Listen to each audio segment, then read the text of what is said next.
looks like everybody has joined us. Good afternoon again. My name is Brian Alvarado, and I'm the Deputy Director of Workforce Development on the Military Spouse team at Hiring Our Heroes. And today, during our Transition Tuesday courses, we are excited to bring you a very good friend of Hiring Our Heroes, Maggie Hahn from USAA, who is going to walk us through a really great interview class that she gives to our Amplify spouse program, and just brings just an enormous amount of experience and working with the military community at USAA, and just a really overall smart woman when it comes to interview skills and how to get and obtain jobs. So I'm going to turn it over to our friend Maggie Hahn, and get ready for a great afternoon.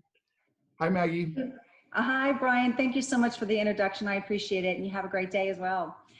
Good afternoon, everybody. I'm so excited to be here with you today and talk about some interview tips and techniques and some strategies that you can put in your hip pocket as you're navigating those transition waters. And it doesn't matter if you are retiring or you're separating. This may be the first time that you're actually having to put those interview tips and strategies into practice. So the goal of my presentation today is just to get you comfortable and realizing that this is something that you should always keep in the back of your mind as a two-way conversation.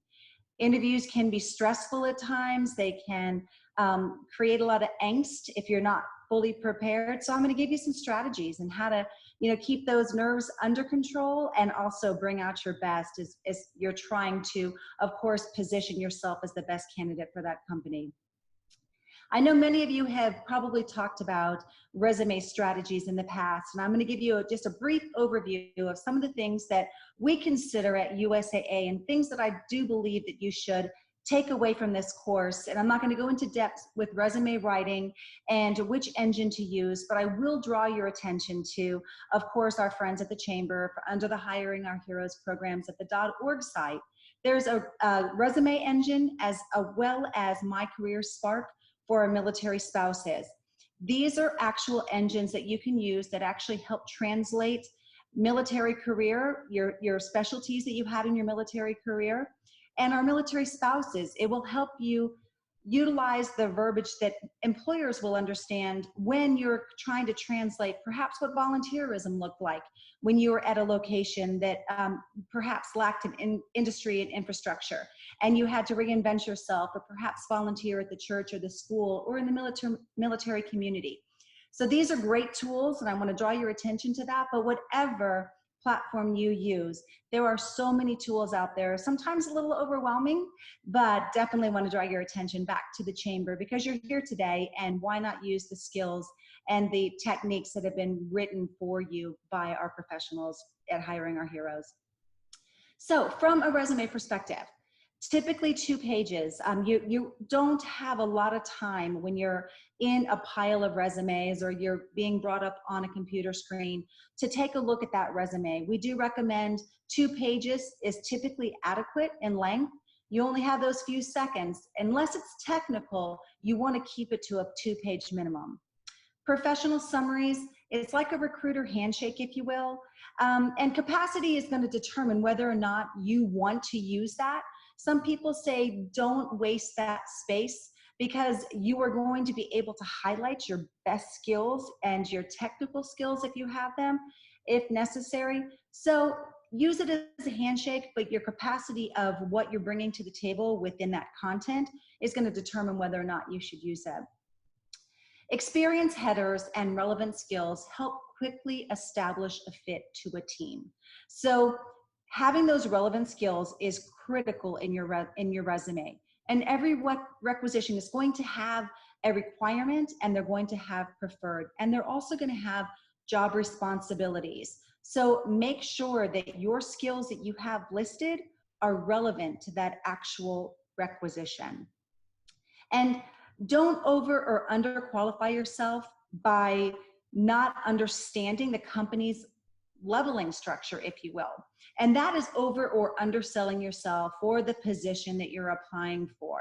So you never want to oversell or undersell. You want to directly respond to what it is in that specific requisition you're looking for without overselling or underselling yourself. This is your time to shine.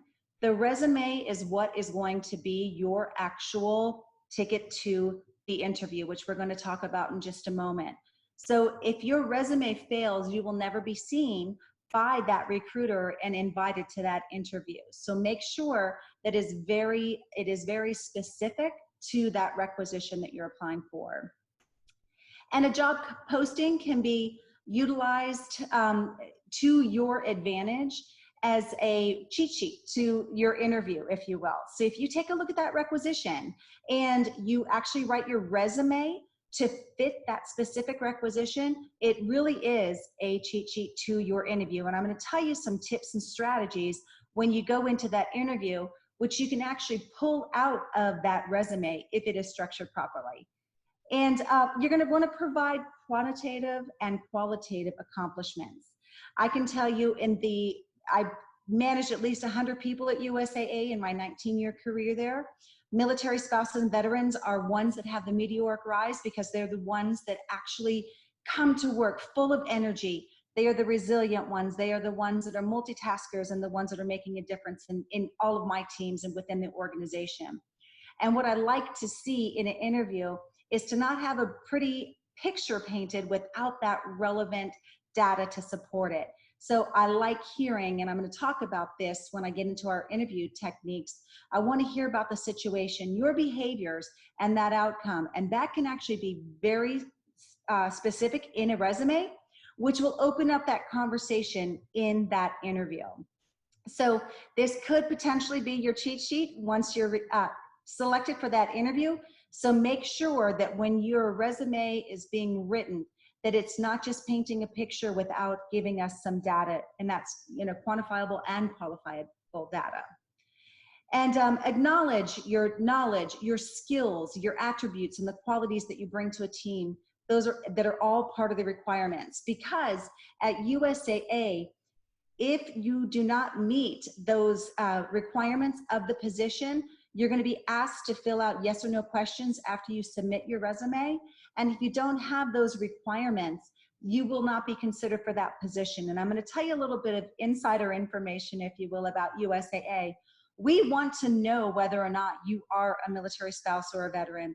And many of the companies that partner with our Hiring Our Hero program, they are the ones that want the military spouses and the veterans. You don't have to hide behind the fact that you're a military spouse, as I did for many years as I was creating my patchwork quilt of experiences, that as I was moving around the country and trying to position myself for the next job and the next duty station.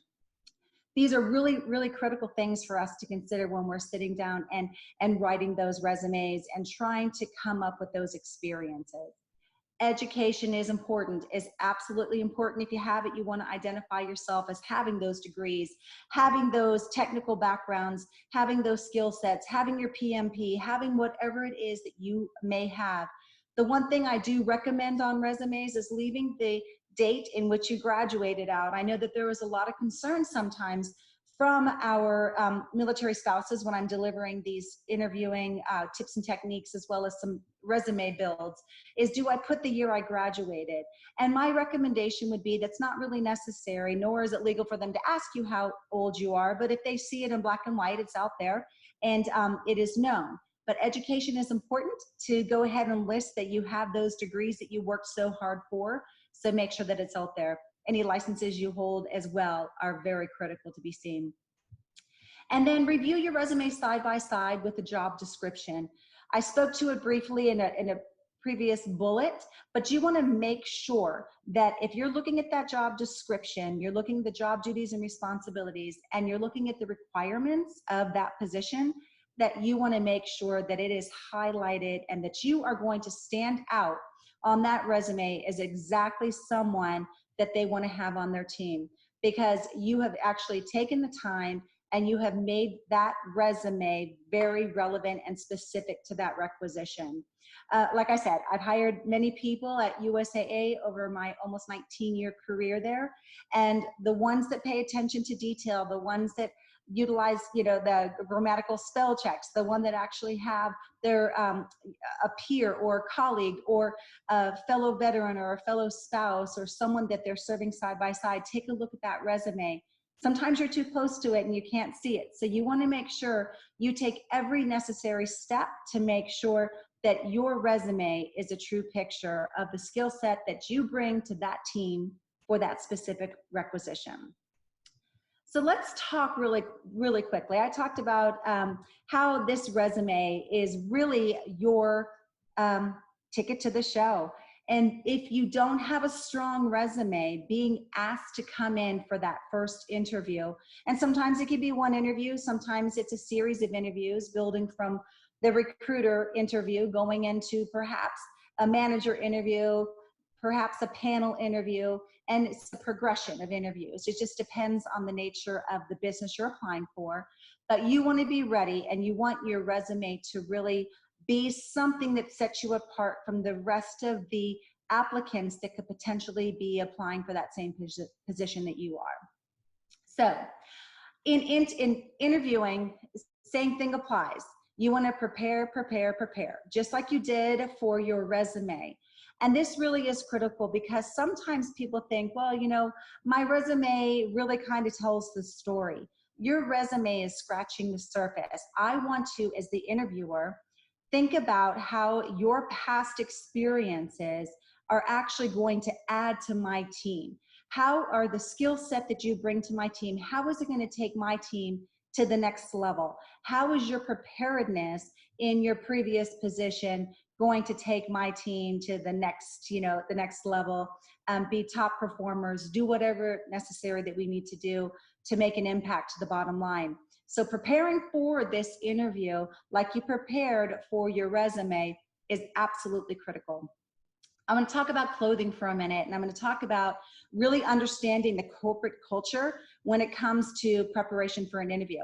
It's not just practicing in a mirror. It's not just going over what you think your answers may be. It's also understanding the culture of the company for which you're going to be interviewing.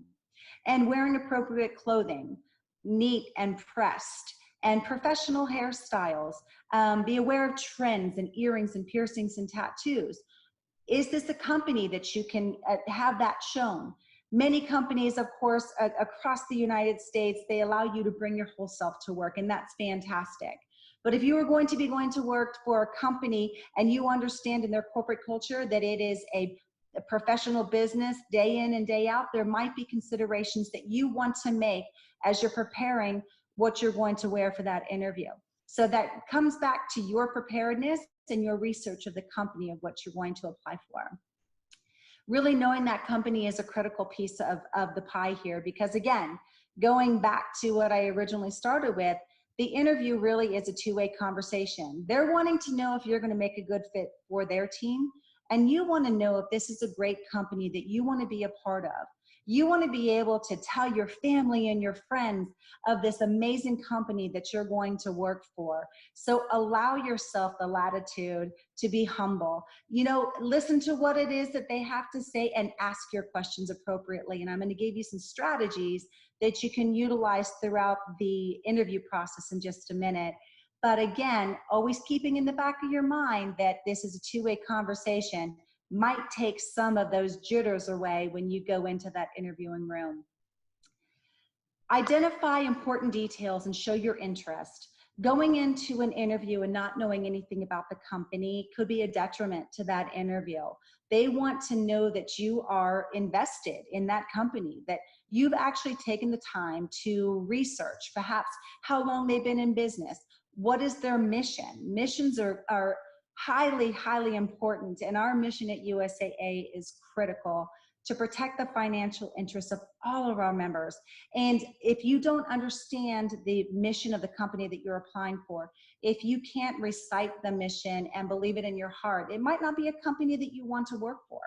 And some people, they're like, how do I find a company that is military friendly? And I say, find the company that's military ready. And I'm sure you've heard that in many presentations over the course of the last several years.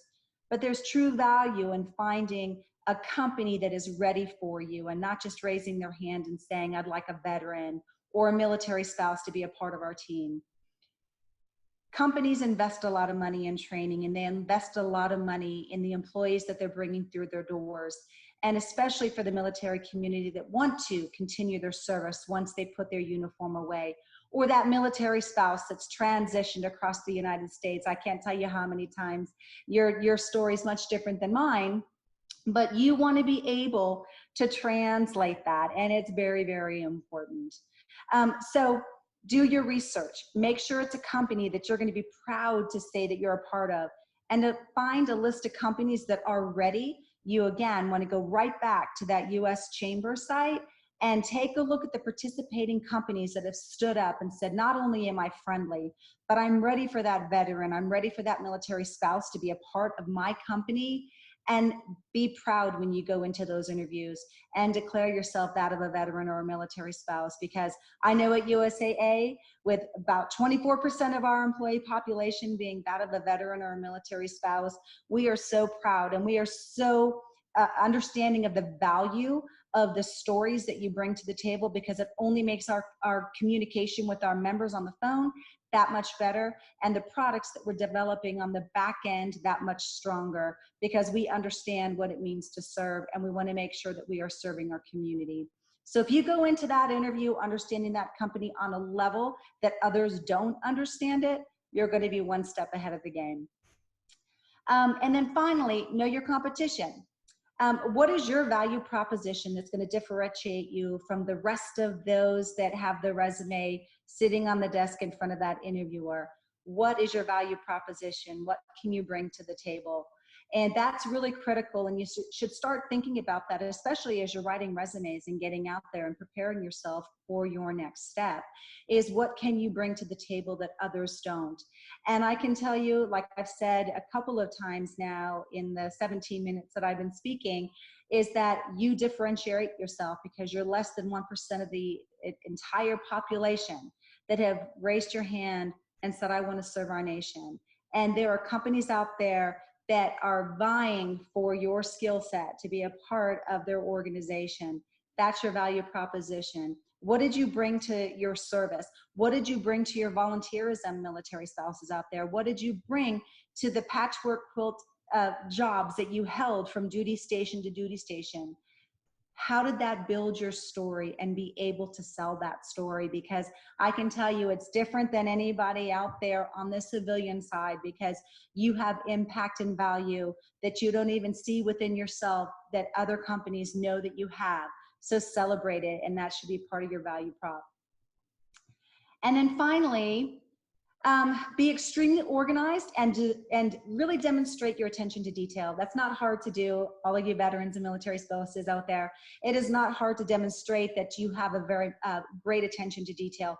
Let that shine in the interview process and be very, very detailed. And I'm going to bring in preparation when I talk about attention to detail, because it's something that I used as an interviewer when I was managing people throughout my career at USAA. And many companies, to include USAA, utilize what's called a behavioral interview. They're again wanting to see what you did experience and how that could impact their team. So I want to know what's the situation to the question that I asked. And it could be a myriad of questions, and I don't have specific questions to give you. You can look those up online, but no matter what the question is, it is, I want to know what the situation was, what your behaviors were in order to produce that result.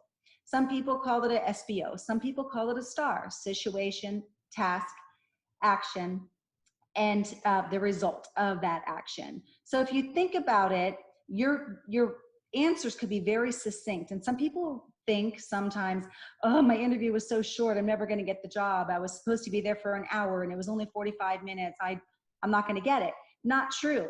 If you answered the question properly and you were organized with your situation, your behaviors, and the outcome, and your interviewer is not pinging you for additional information, that means you actually answered the question at hand fully, and that interviewer can go on to that next question. So don't gauge the amount of time that you're spending in that interview as a gauge of your ability to be on part of that team. So being organized and structuring your answers and having that quantitative and qualitative data to support that situation is critical. And that's your attention to detail. And that's a differentiator. Believe me, coming from someone that has interviewed hundreds of people, having that answer with the result is critical. So during the interview itself, you prepared for it. Now you're going into the interview. Know your audience. Presentation is everything. You're going to have, sometimes you're going to know if you're with one person, if you're going to be a part of a panel interview, or if you're going to be seeing the decision maker. That will be sometimes made known to you in advance, but sometimes you have to be prepared. And I will tell you, you want to make a good impression. Pay close attention to verbal and nonverbal communication. Know your body language and know that that is critical, and it's something that that interviewer is going to be watching. I can tell you in my interviews in the past, I've had people click pens. There's nothing wrong with taking notes so long as you talk to your interviewer and ask the question, would you mind if I took some notes? I have no problem with that as an interviewer. If somebody wants to take notes about perhaps information I'm giving about USAA, I have no problem with that. But I want to make sure no one's doodling or clicking pens, because again, that's body language and that's showing nervousness during the interview. So just be very aware. I know sometimes people twist hair or play with their hair or click or tick, or they sit with their legs crossed and they veer to the side. You want to make sure that you're standing with if you have to cross your legs, cross them at the ankles, so that you are very aware of your body language because they're reading yours. Know the position inside and out, and this comes down to research. There is so much that I can say and so many tips that I can give you, but it all comes down to knowing the position inside and out. And if that requirement comes with contacting someone within the company, utilizing your LinkedIn networks. We know that networking most of the time is what's going to get you that interview. So I'll tell you this, know the position inside and out. If it requires linking up with someone on LinkedIn or asking the question or going out there to your professional network on any platform that you may have, asking those questions, knowing what you can bring to the table and what you can how you can position yourself as to be the best person for that company, and be ready with those elevator pitches. I know we talk about that a lot, but if somebody does grant you that informational interview, when you're trying to know a little bit more about what you're posting for or that requisition requires, be ready with your skill set, what you do now, and ask those questions. Can I buy you a cup of coffee? You might be busy now, but let's go ahead and circle back. I want to hear a little bit more about the company. So know that position.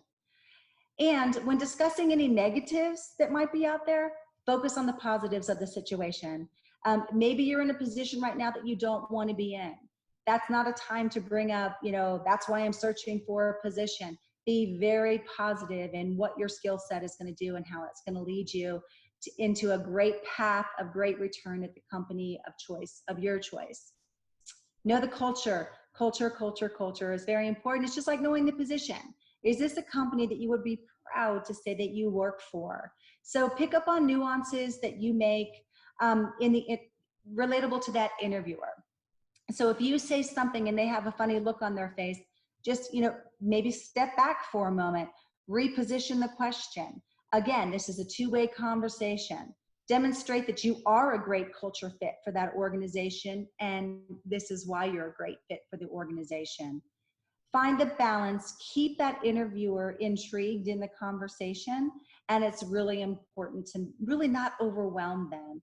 And that goes back to the preparedness I talked to when you're preparing, being very succinct with you, shorten up those answers, make sure they're very specific with quantifiable or qualifiable data so that that interviewer can make the best decision for the position.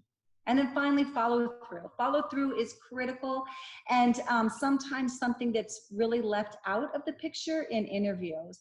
You feel like, okay, interview questions are done, I'm all ready to go, but be prepared. This is a behavioral based, and for USAA, I'll speak 9 times out of 10, the companies that you're going to be interviewing with, they are going to be a behavioral based question, meaning What did you do in your past, and how will that impact my team? And how will your behaviors of the past be behaviors that I'm going to see you exhibit on my team? So have examples ready. That goes back to that preparedness. Ask if all of the questions were answered. And if you need any clarification with questions that were posed throughout, maybe you feel like you didn't quite answer the question or you want to give additional information, go ahead and ask if they need clarification on any answers you gave. And the interviewer might come back and say, you know, we did talk about A, B, or C. Can you give me a little bit more insight on C? Be prepared. So that shows that you are totally, fully ready for that interview. And this is how you prepared for the interview to answer any question that may come up during that interview process. And I always say, be prepared to ask at least 3 questions at the end of the interview. You are going to have an opportunity at every single interview to ask questions. The interviewer might say something to you like, well, that concludes our interview today. Would you like to share anything with us that perhaps we didn't cover? Or are there any questions you might have about the position that you're applying for or the company? I'd be more than happy to answer. Don't just sit there with a blank look on your face. This goes back to preparedness. Have those 3 power questions there in your back pocket. Ask them questions about culture fit. I know in my own personal past in interviewing, I would ask the interviewer right up front, if you were to select the top qualified candidate today, what would be their top 3 attributes? Ask questions that you would want to know the answers to you if you were sitting in their seat. Because again, it is a 2-way conversation, and you want to make sure you're the right person for that role just as much as they want you to be that right person for the role. So own it. Ask the questions. And be prepared to not let there be silence at the end with just a thank you and a handshake. You are that one that is there. I've been in interviews before where I've been left with perhaps a copy of the, with their resume. Perhaps there's been perhaps a 30, 60, 90-day action plan that they want to bring to the team when they come on board. And that, again, is always your option, but that goes back to researching the company. Is it something that people do at that company? It depends on if it's what type of company you're looking at or looking to work for. But I know having that 30, 60, 90-day plan sometimes shows your go get 'em attitude. You are going to come into that team, and within the first 30 days, you're going to do this. The next 60 days, you're going to focus on this. And finally, within that next 90 days, this is what you're going to see from me. Maybe that's a time to say, could we sit down after the 90 days? Did I meet what at that point, I want to make sure I'm exceeding your expectations. So after my 90-day action plan, I look forward to sitting down with you and talking about how my actions impacted the team. And that is really showing, wow, I can see this person fitting in my team. And again, that coupled with the answers that you were prepared for is going to help set you apart. So that's really a strong close. And then, of course, reiterating your value proposition. You are the person for that position, and these are the reasons why. Don't end an interview with, I think I'd be a good fit.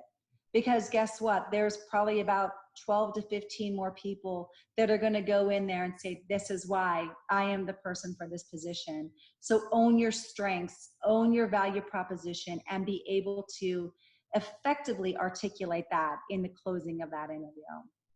And follow up. Follow up, sometimes people think that, okay, well, I did it. I had a great interview. I knew my company, I knew the culture, my everything was right on. I answered every question. I asked the questions I was supposed to. I gave them my value proposition. This is how it was great. And then they leave it with that. Take the time, especially in the world in which we find ourselves today. I mean, where a lot of us are doing online Zoom.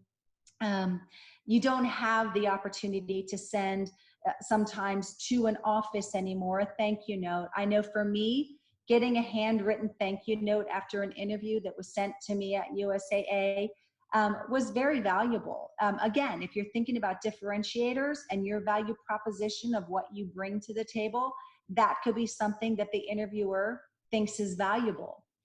in the environment, of course, where we're finding ourselves in our pandemic right now, working from home, there is nothing wrong with an email.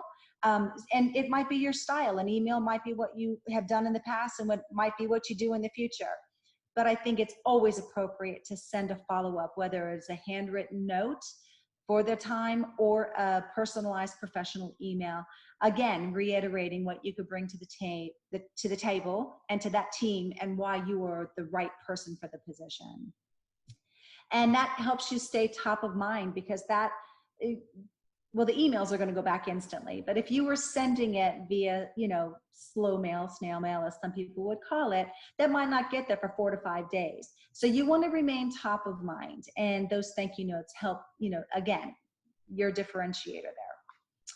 And I don't want you to inundate people, but sometimes you know who the hiring manager is. Sometimes you know the people that are on that panel. Maybe checking back in where they're at on LinkedIn. Perhaps there's a great article you read and they gave you an answer to one of your questions, and you could maybe perhaps link an article that you found or highlight that this is something that was of interest to you, and share that with someone that was part of that panel discussion. That keeps you kind of top of mind, just like that thank you note would keep you top of mind. So I know I've shared a lot of information here, but I want to wrap up this interview piece with a couple do's and don'ts. And then I definitely want to open it up to some Q&A for anybody that might have some questions about interviewing strategy and tips. So the do's, and I'll make these really quick. Be prepared, arrive early. There's something to be said about Murphy's Law. I know for the military spouses that are listening in today, it always happened every time there was a deployment. The washing machine would break, they'd get a flat tire, the light would come on, the car wouldn't start. So arrive early, and that goes back to the preparedness. Bring extra copies of your resume for the interviewers, not for yourself. You're not going to use this as your cheat sheet during that interview. It's your cheat sheet as you're preparing for that interview, but it's not to be used during that interview process. So just bring those resumes. So in case the interviewer or the panel of interviewers would like to skim through your resume as they're listening to you, they have the ability to do so. Reach out to the company's websites, perhaps go on to different platforms that are out there where those companies put information, and increase your depth of knowledge. That shows that you are truly engaged with trying to come on board with that company, and it says a lot about your character, that you're wanting to understand the character of the company that you would work for.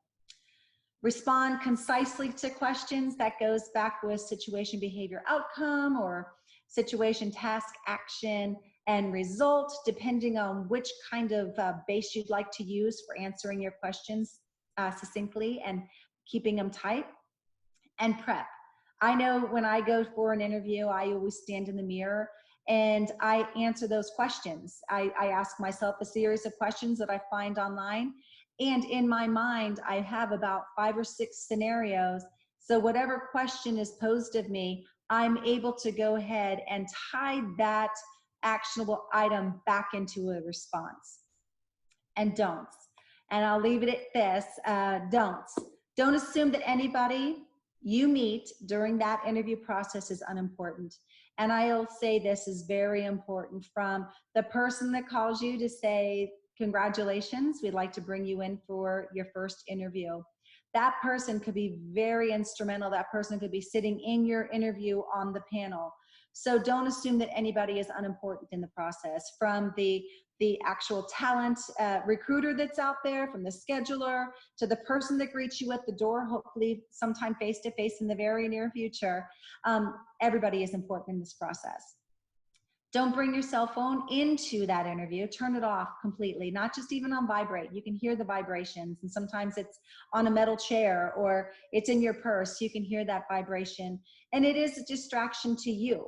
So if that goes off, you might instinctively want to look at that to say, oh, is it this, is it that, or the other? But have a backup plan. If you are, a parent that is responsible for children, or a caregiver that's responsible for a loved one, let them know what you're doing during that time and have a plan B of communication just for that pocket of time. Your mind will be at ease, and you'll be able to turn your cell phone off for the duration of that interview. Don't talk excessively or try to stumble through answers. If you don't know an answer to the question, you can always politely ask for a different question or ask them to circle back at the end, because sometimes you're so nervous that first question, it might come to you after you have that opportunity to talk for a while. So don't stumble through it. Be very polite in asking for a different question, or to please circle back to that question. And don't interrupt interviewers when they're speaking. They might be trying to pull out a true answer from you, and you want to make sure that you're listening to what they're asking and answering in an appropriate way. So trying not to interrupt them and making them repeat themselves over and over again. Just listen, and sometimes repeating back the question is a huge tip and strategy in an interview, so that it's top of mind when you're formulating your answer. So always know that you have that in your hip pocket as well, just to repeat the question so you don't forget it. And don't speak in terms that the interviewer might not understand. And in the military community, we all know that we live and die by acronyms, but every company has acronyms as well. So try to speak clearly. I know for military spouses, an ombudsman, a key spouse, might be very unclear. Different MOSs in the military might be unclear. A medal that you received as a, when you were active, now as a veteran, sometimes corporations don't understand what actions did you do that resulted in that medal.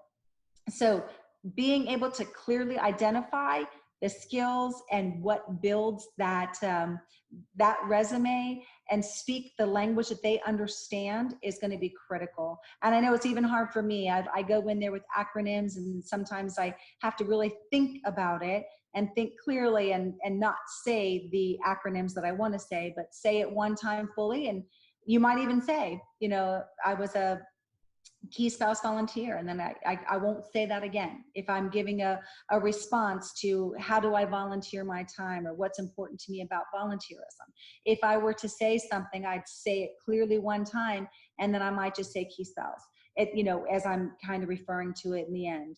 So make sure that you say it at least fully one time, and be very careful in your explanation, and try not to use those acronyms. Hey, Maggie.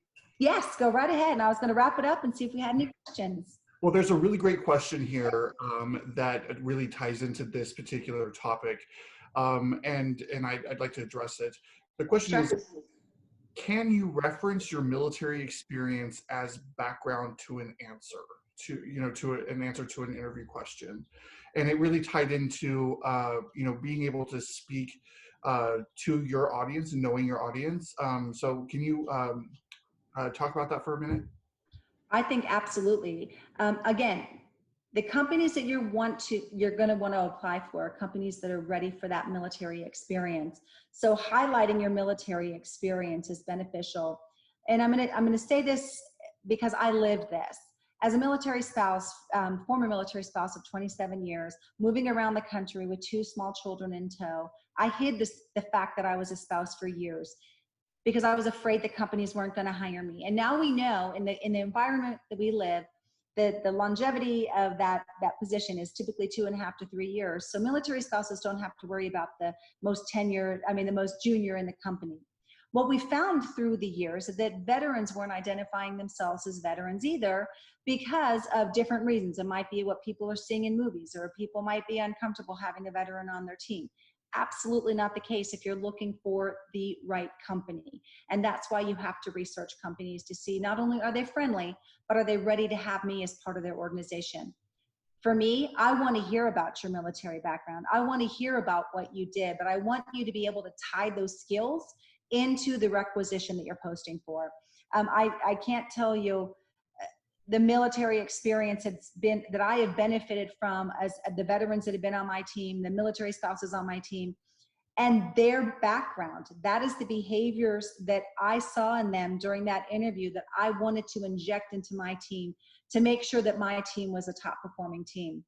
So utilize your military experience.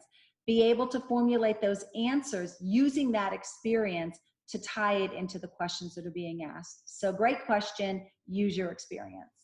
Yeah, that's really important for our transitioning service members, our veterans, and our military spouses to be able Mhm.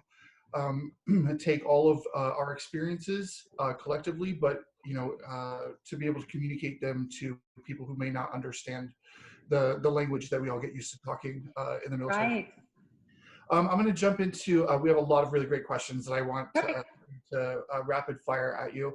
One of which I think is really important. Should you call ahead and ask about the type of dress code for the interview? You can. You absolutely can. I know if you go out to many companies, you can take a look at their culture. You can look at small snippets and videos of how the employees are interacting in the halls. So that just depends on the company, but you can always call and ask the interviewer when they're calling you to have you come in for that interview, what is the dress code of the company? And they'll tell you business casual, business attire, but know that company. And I think knowing the culture of the company is going to be important. Of the people that I've managed in the past that have been on my team, I would always tell them, don't dress for the position that you're in, dress for the position that you want. Hold that in the back of your head. And if you have to ask the question of what to wear, no problem. Just, I would err on the side of caution by asking that question than to show up in a three-piece suit and your interviewer is wearing a polo with khaki pants. Know what that environment is, and there's no harm in asking that question. All right, great answer. Let's talk a little bit about what you as an interviewer would want to hear if the candidate if you're asking a candidate what their 5-year plan is, like what is your 5-year goal? What's some answers that you think would benefit that candidate to have you as an interviewer hear from them? Well, that's a great question. So, and I'll answer it this way. People are going to ask you all the time, what is it, where do you see yourself in 1, 3, 5 years? You get that in performance appraisals. I'm sure when you had your fitness reports written for when you in your military career, or you've been asked these questions, and sometimes your future's been kind of scripted out for you. But in corporate America, you are going to have to identify what are your areas or what are your goals? Where do you want to be in 5 years? In an interview process, I'm interviewing someone for a specific position. And I never looked at my entry-level position at USAA as a step back. I looked at it as an opportunity to learn about a company. Did I think I was going to work in the call center forever? I had no idea what the call center was all about. I'd never answered phones. I'd never sold insurance before. But I knew that I wanted to grow within the organization, and I did grow within the organization. I started off as a representative and moved into management, all in a call center environment. So there are different trajectories that people take when they are posting for a position, but I wouldn't go in there and if somebody said, where do you see yourself in 5 years? I want to be the CEO. Is it something that people do? I'm sure they do that in interviews. But remember, in 5 years, you want to know the position you are in right now, that you have mastered that position. You have moved within the organization. You have grown based on skills, whether it's in increasing your education in that specific skill. Have you gone back to school and received your licensure for some specific part of the organization? Have you gone back to complete your master's, fulfilled your bachelor's if you never finished that in the past? Those are things that you might say in that interview. In the back of your mind, do you want to be the CEO in 5 years? Of course. Everybody wants to grow. Everybody wants to have that opportunity to showcase their true skill set. But for me, when I ask people where do they see themselves, I would definitely answer with, based on your skill sets, this is what you want to do. This is how you want to build yourself, build your team. Team player answers are always totally appropriate. And being in the military, as a military spouse, you're always part of a very tight team. How can your position as part of this organization, how can you grow, and where can you be in 5 years? You don't know sometimes what you don't know unless you've done your research. If you're posting for a certain position, is there upward mobility within that role? You can research and find out what levels. If you start off as a specialist, do you become a senior? Do you become a lead? Do you become a manager? Then as a director, you can find that natural progression, and you can base your answer on, as you're learning and growing and bettering yourself, you see yourself in a management position within such a period of time. But don't try to get into a position with the total intent of leaving that position, a year later. Will you have an opportunity to grow? Absolutely.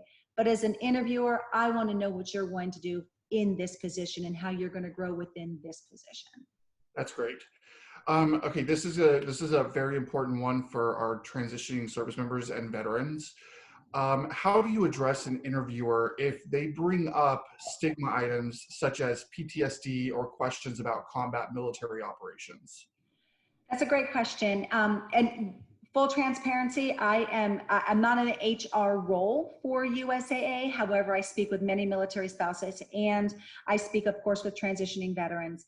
And I will say that they legally cannot ask you those questions. That is not something that they're able to ask. And to be honest with you, if somebody asked me a question about that, if I'm a caregiver, a military spouse, how long are you going to be here? That's probably not a company that I want to work for anyway. That is discrimination, and I would avoid answering any questions. If somebody were to ask me, you're a military spouse, how long are you going to be here? And I can imagine if I was a combat veteran, if somebody asked me, tell me a little bit about it. When you're transitioned or when you came back, were you honorably discharged with some kind of rating? Those aren't questions that's not something that they should be asking you. And if you've done your research and you're interviewing at a company that is military ready, those would never be questions that would be posed. Now, if you put it out there that you were a combat veteran and you received a Purple Heart, you're opening the door to conversation. So be prepared to talk about what's on your resume if you're willing to talk about that. Yeah, but definitely, have it in your tool belt, the language to use to stop that conversation when it becomes inappropriate. Right. Okay, this is a great one. How do you address time gaps in your resume when you've had to prioritize the family during deployments, special needs children, etc.? I say this all the time in the military spouse world. We live with time gaps. We live with huge gaps. I always share the story of traveling around the United States, and my resume looked like a patchwork quilt.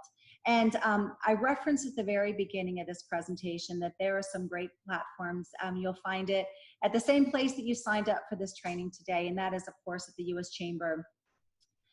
There are ways for military spouses to with large gaps, and it's really a functional resume.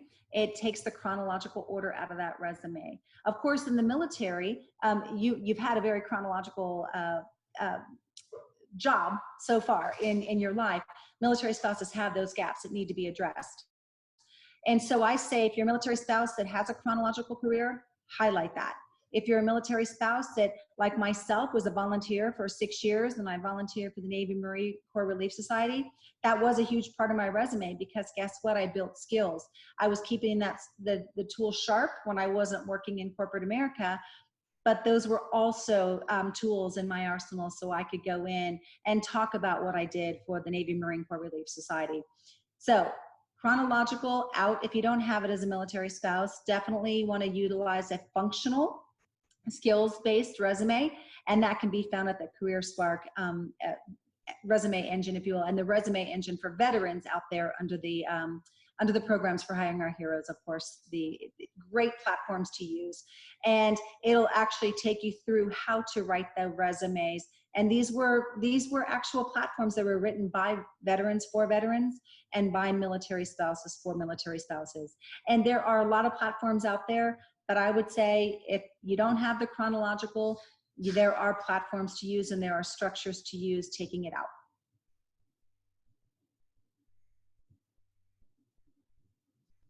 Next question. What? I'm sorry, I can't hear you, Brian. I had a problem with sorry, I had a problem with no worries. I have a really good question here that I'd like you to address.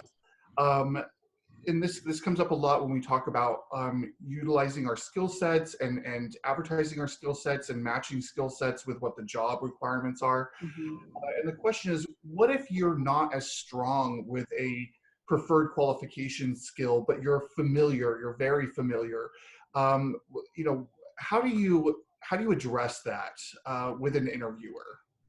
Okay, and I think that that comes down to required and preferred.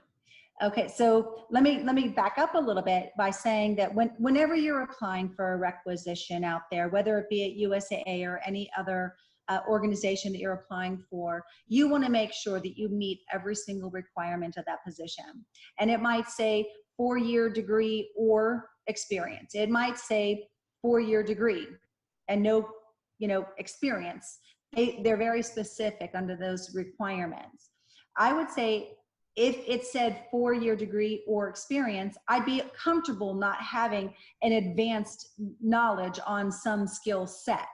But you want to be very aware that if you don't meet those requirements on that requisition, even though you're a veteran or a military spouse, you could be kicked out of the consideration because you don't have that requirement.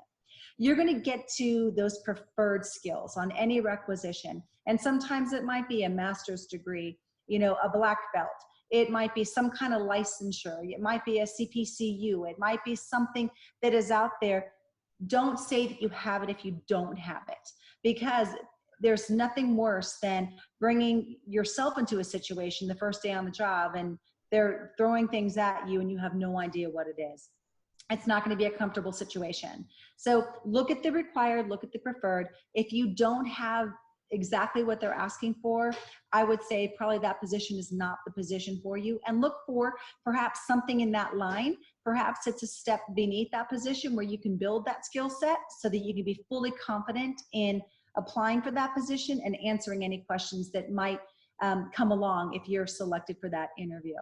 So I think that I know for a fact that myself, I think sometimes I underestimate the skills that I have and undersell my credentials, where a peer of mine might be like, well, I read a book on that. Oh, I have that background because I read a book on it. Know what you're reading in that requisition, and if it's very specific what it's going to want, and answer truthfully, because truly you want to be the best fit for that position, not just for that company, but for yourself. You wouldn't want to be underprepared going into that position, and you'd want to be able to perform on day one.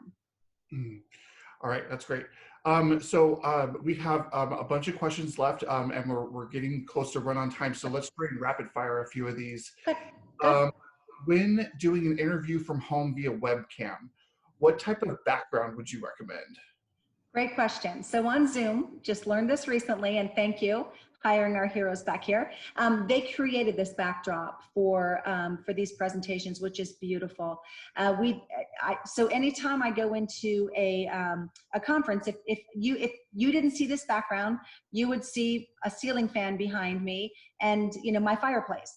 But I actually am in an environment that I can have a background. In Zoom, you can pick backgrounds. So I would say have a professional background in the back. Not that you have a personal branding statement like a Hiring Our Heroes or a USAA, but if you do have a nice study, or if you do have a nice environment, a clean wall behind you, a chair, something that's not distracting. Don't sit in front of a picture wall where the interviewer is going to be looking at, they were in Italy or they were in Paris. Try to keep it as clean as possible in that background, and you can create these beautiful JPEG backgrounds that would be very appropriate in any kind of interviewing environment when it's on one of these platforms like Zoom. Face-to-face, of course, you're going to be across the table from the interviewer, but in times like this, when the interview is going to be virtual, you can create backgrounds. So it's a great question, and take the time to investigate how you do just that. Yeah. Okay. Give us an appropriate response to the question, tell me about yourself. And as a part B, would it be appropriate to include your elevator pitch in that response to that question?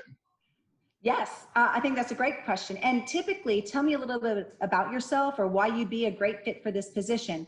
They are typically what interviewers call icebreaker questions. Remember, I told you an interview is a two-way conversation. And in order for the interviewee to feel comfortable in an interview, the interviewer will typically ask an icebreaker question. And one of those questions is, tell me a little bit about yourself.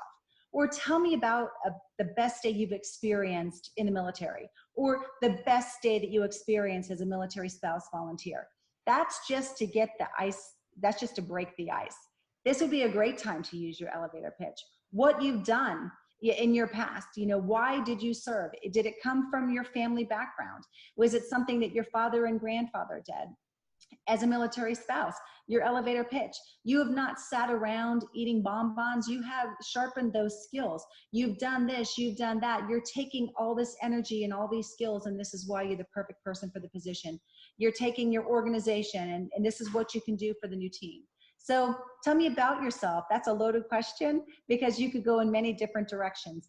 But practicing that elevator pitch, the amount of time you typically have someone from floor 1 to floor 5, be very specific in what you want and highlight your skill set and how you're going to get there. And you never know who you're talking to. I can tell you that firsthand. And I'm sure that many of you have had that situation where you find out after the fact, my goodness, I was talking to the CEO of Comcast, or I can't believe I just sat next to a Medal of Honor recipient. I didn't, and you're thinking to yourself, what did I say? Always be prepared. So tell me about yourself is a great time to use that perfected elevator pitch. Yes. Okay, this is something I'm sure a lot of transitioning service members and veterans have experienced. So I'm hoping we can quickly address this topic. How can the attempt to leverage their military service during an interview be seen as a negative? And I don't put this off on the military transitioning veteran. I think sometimes it's the lack of knowledge of the interviewer that that you might think that you're off-putting because they don't understand what it is that you did or how you served. And I think that comes back to you as the interviewer, making that interview, that as the interviewee, making sure that the interviewer is comfortable with your service. What did you do? Because a lot of people are intrigued. You're 1% of our population that has worn the cloth of the nation. So going in there, of course, with all of your confidence in answering those questions and making sure that they're comfortable. So I think sometimes that feeling that you might get when you're in a room and you're explaining, it might just be that interviewer is maybe putting off some kind of nonverbal that they don't understand what it is you're talking about. Take advantage of that time. It's a two-way conversation. Explain yourself. Make them feel at ease and comfortable with your service to the nation, and it'll be a great conversation going forward. Yeah. Okay, real quick, rapid fire. Should you include rank and salary on a resume as required on the federal resume? Okay, so I wish I could answer federal resumes. I am not a professional at federal resumes in all transparency, but there are, again, some great resources out there for federal resume writing. I know it consists of numerous pages, and for corporate America to include USAA, you only have a few seconds for that recruiter to review. And so that's why we do recommend limiting it to 2 pages unless there's a technical background. So I can't answer that question fully, but please do research that because in corporate America, I don't believe it's ever a good time to talk about salary in that first interview because that decision is probably not going to be made right there on the spot. And you'll have time and place to discuss salary requirements once you get further into that interview process. Yeah, and there's another question in here about addressing salary. If the interviewer doesn't bring it up, and I'll just quickly reiterate what you just said to address this, that salary usually is not brought up during the interview process. It's brought up after an offer's been made. So we will make sure we get that question answered. This one's really great. If an interview happens and the candidate is not chosen for that position, is it okay for the candidate to ask for feedback from the interviewer? That's a great question. And I just had this question in Amplify the other day. Of everyone that I interviewed at USAA, internal or external, I always let them know during my interview that I would circle back with them whether or not they were going to be asked to be a part of the team. Because I always felt that it was important to have that feedback to grow and to learn. Are you going to always have somebody that does that for you? No. But you can, during your interview, remember I told you, you want to have questions at the very end. If there would be an opportunity for feedback in the end. If you think about it, those recruiters are dealing with hundreds and hundreds of applicants. That hiring manager is dealing with applications and resumes, and sometimes they're extraordinarily busy. But if you are wanting that kind of feedback, it might be something you position within that interview process. I'd love to hear, feedback, and this is why I'm going to be the perfect person for your team. However, if there's someone out there, you can ask those questions. Whether or not they would afford you that after interview feedback session, I can't guarantee it. But like I said, you will have managers out there that will let you know right up front whether or not you're selected for the team. I'm going to reach back out to you. And that's just room for growth and an opportunity for you to grow as a person. And you can ask for it if you like it. Yeah. There are a lot more questions, but we are unfortunately out of time. I would like to offer up anybody who has a question that has not been answered to feel free to reach out to both Maggie or I on LinkedIn. Yes. We are using that platform to respond to folks and keep these conversations going. I think it's incredibly important for us to make sure we get to those questions that we haven't had a chance to answer. But I would like to take a moment and just say thank you to Maggie Hahn from USAA for your time, your expertise, and all of the great tips and tools that you give us for our tool belt. We really appreciate your time and appreciate your expertise. Next up on the Hiring Our Heroes career community tonight at 7 p.m. Eastern is an informational session on the Hiring Our Heroes Corporate Fellowship Program. That's the 12-week program that provides transitioning service members with professional training and hands-on experience in the civilian workforce. So if you haven't registered for that, please go to hiringourheroes.org/events and register for that if you want some information about our corporate fellowship program. Thank you all for being here this afternoon, and with a special thank you and applause to our special guest, Maggie Hahn from USAA. Everybody stay safe.